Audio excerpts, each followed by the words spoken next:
Welcome to the Doug and Commish Show. As always with the Commish, how you doing, sir? I'm doing great. It's great to be here, Dougie. We're here with our mock draft special, and before we do that, we're going to have to go through the keepers. So one of the things we're going to do is we already put up the board. We've got our draft order already set, and so we're going to start talking about the keepers and who we think these teams will be able to keep at the best value. The first one we have here down here is Doughboy, and you have Doughboy keeping Austin Collie.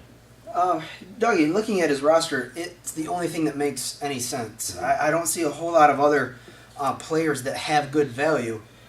So Austin Collie looks to be the safe pick for the Doughboy. Not a lot of talk coming out of Doughboy camp for that. And the second one we have the show. He has two probably of the best keepers with Hakeem Nicks and Arian Foster. Obviously, Arian Foster, unbelievable year last year. Fantastic. He set himself up to grab a beautiful running back in the draft. Coming up, being in the number 2 spot, he'll be able to get one of the number 2 backs there coming out. Don't sleep on the Knicks. That's a great pick. He was number 1 pick. They lost Steve Smith, so look for Knicks to have a huge year this year. I really like what the show did in his draft last year. One other thing, I believe that he's got Brandon Tate also on his roster. That could be another keeper there to back up Mr. Foster. We also moved to the toilet, and he's going to keep Felix Jones and Matthew Stafford. Obviously, all cards are pointing to hoping that Matthew Stafford stays healthy throughout the year, and Felix Jones, looking at a prolific offense in Dallas, should be a pretty good keeper for him. Assuming he can stay healthy. Both of them. Jockey, not a lot of talk coming out of Jockeytown except for Ahmad Bradshaw. Seems to be pretty well set. Second-tier running back, but still not a bad group because he's only losing a 6th-round pick there. No, I like it. That's the only player that I really think makes obvious sense. He's got a couple other options there, but the value is just kind of value. It's not like a steal, like only giving up a 6 for Bradshaw is. Nappy, we have 2 quarterbacks that we think he's going to take, Phillip Rivers, Sam Bradford. Obviously, that's going to kind of set him up for the mock draft, kind of thinking he has the possibility to take another quarterback. We just don't think it's going to happen. Yeah, he's in an awkward spot in the draft. Remember, he got shafted. He's supposed to be right here, but he ended up with the lottery balls right here at the 5 spot. So Mike Williams out of Tampa, that's the one out of Tampa Bay. 2 QBs. It looks like he cannot draft a QB for, towards the later round, maybe even early teens. He looks like he's set. Yep. Javid Best and Vincent Jackson. Vincent Jackson finally coming to camp, and San Diego should be a very good pick for the Nips. And Javid Best, again, all things point to if the Lions can stay healthy, should be a good offensive year for him. Yeah, right. I love that. Vincent Jackson's number 1, has a chemistry already built up with the Rivers. Javad Best is big play. Remember, he was a Toilet Town draft pick last year. Had 2 big weeks, and then got the turf toe and fell off the map. But that's a good start for the nipple. Under Gaint, we don't really have much because we looked at his draft and all the other stuff. We didn't know who he could be able to take and keep. The only thing that makes sense as far as Gaint goes is Carson Palmer would make sense. I think that he would do something like that just to be different because he's not playing in the NFL. Yep. Maybe keep him in case he comes back. You never know. Someone with Gaint, blood rushes from the brain right on down. He might not be thinking straight, so I don't know what he's doing. Next we have Beans, Santonio Holmes taking him. There was a possibility that Brandon Pettigrew might be on that list, but still not a lot of word coming out of Beantown for that. Beans are tight-lipped.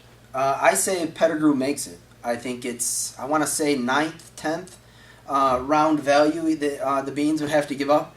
I think that's great value for a number 1 tight end in a pass-happy offense. Next we move to Mike Wallace and Colt McCoy for the new guy. Mike Wallace seems to be a pretty good pick here for him. Colt McCoy, you picked him. Why is that?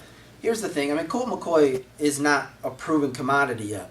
But if you look at the ESPN sheet today, if it holds this way by this next Tuesday, the new guy only has to give up a 16th round pick for McCoy. Yeah. It seems like a good deal, especially with the way he played in his first preseason game.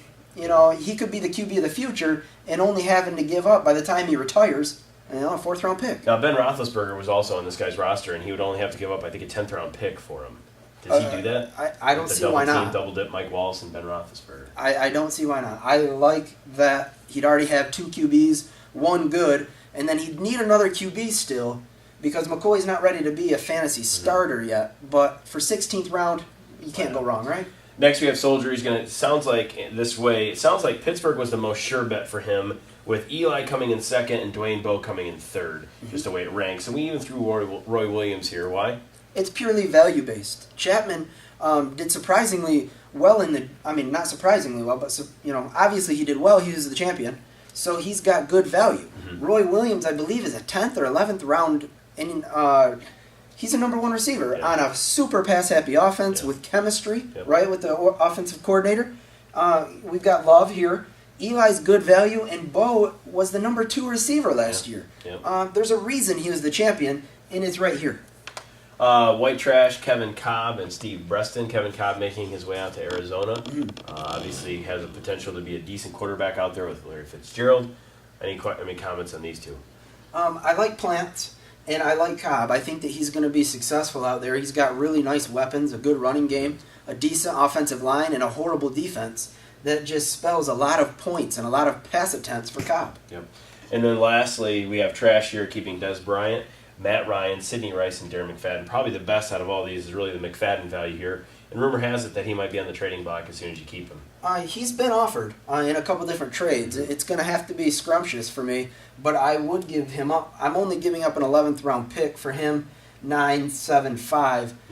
So I like what I've got going. None of them are home run hitters outside of maybe McFadden, but the value says to keep them. All right, well, that's it for the group that we feel are going to be keeping. We'll be right back with our actual mock draft. We'll be trying to go through the first round, and then after that, the second round. We'll be right back.